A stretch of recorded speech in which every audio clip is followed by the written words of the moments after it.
the story of economic corridor. I think you've drawn up a map, Kartik. You've drawn up what could be a tentative map of the new economic corridor.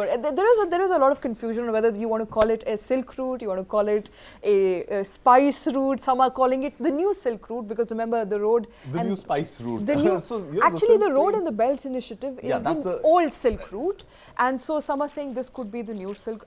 The parlances and so I think the Silk Route is directly associated with China, and the spice route is directly associated with India. So I think because the we're traditionally being the could be the new Silk Route, but that Silk Route also seems to have hit certain speed breakers. But now we are talking about this new spice route emerging. This could come off, and this could come off very strongly. Yeah, I guess. I think let's just look at it. This is of course not a map to scale, but largely what this map really tells us, Shweta, is the fact that you have India, you have the Middle East, and you have Europe. Right. Now, Europe, beyond this map, also gives you direct access to the US. But, we are not talking about that route just as yet. We are pretty much talking about India coming up with a partnership with the Middle East and thereby with Europe, keeping these 4 primary countries in account, which are going to be the torchbearers of this new spice route, so to speak, which is coming up, formerly known as the IMEC, India, Middle East, Europe corridor, right? So IMEC, within which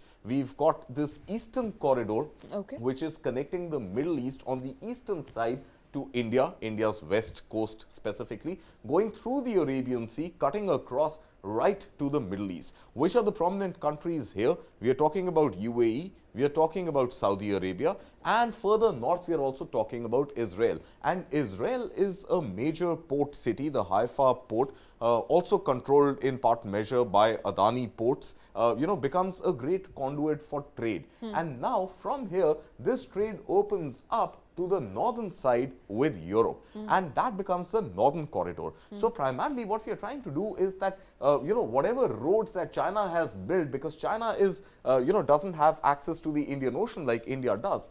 So the Belt and Road Initiative, which China has made, actually is a road network cutting across into Europe. Right. With India, the disadvantage, or now perhaps the advantage as we see it, is that if India wanted to take a northern route, it would either have to go through China, opening India's borders with China, or go through Pakistan, meaning we are that much more susceptible to any tension between India and China or India and Pakistan impacting trade directly. Now this cutting across through the Arabian Sea all the way into Middle East by a road network, by a rail network, by data network cables, as well as by a hydrogen pipeline is a mammoth project. But once this happens, we don't know how much it's going to cost. We don't know which country is going to bear how much burden of that cost. But once we are able to navigate this, literally navigate through these waterways and get into Middle East, it pretty much opens a full new corridor of opportunities, not just for India, as much for India, but not just for India, even for Europe, even for Middle East, to be in the trade vicinity of a emerging superpower like India. All right, and now that you've put pen to paper, quite literally, it makes it all the more. I'm very excited about the map, I'll be honest with you. You know, when we spoke about this yesterday, perhaps I couldn't draw upon my existing knowledge of geopolitics and geography to understand how this is going to be charted. But let's also understand when that crucial announcement was made by the Prime Minister. I don't know if we have the bite, we'll try and pull it out. But that announcement was immediately followed by US President Joe Biden, who was the second chair in that press conference, talking about the importance of it. I think it's as good for India as it is for the US. So what is the common problem that India and US are both, China.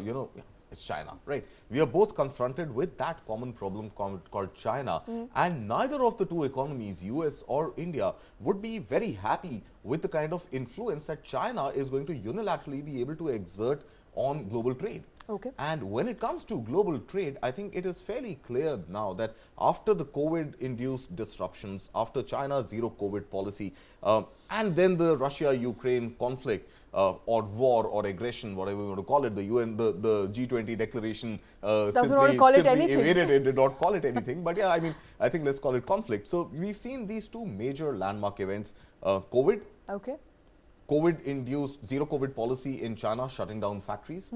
disrupting manufacturing, disrupting supply chain, and then the Russia-Ukraine war also adding to the already disrupted world order. Right. So in that context, both US and India, like the rest of the world, have realized that too much unilateralism on account of one manufacturing hub of the world called China is a problem. Too much trade where China becomes the conduit and networks go to and from China and the SAR region is a problem for global trade to flourish. Absolutely. And in this new context, I think US is as much a stakeholder as excited about this new trade route called this IMEC emerging, so that you are not really restricted for any free flow of goods, services, including data and essentials like hydrogen to freely flow between continents and between countries. So US has an important stake there, and you briefly mentioned I2U2. So for the benefit of our viewers who don't understand what I2U2 is, there are two I's, there are two I's U's. and two U's, India, Israel, right. UAE, US. And we're talking about a partnership that would benefit all of these countries.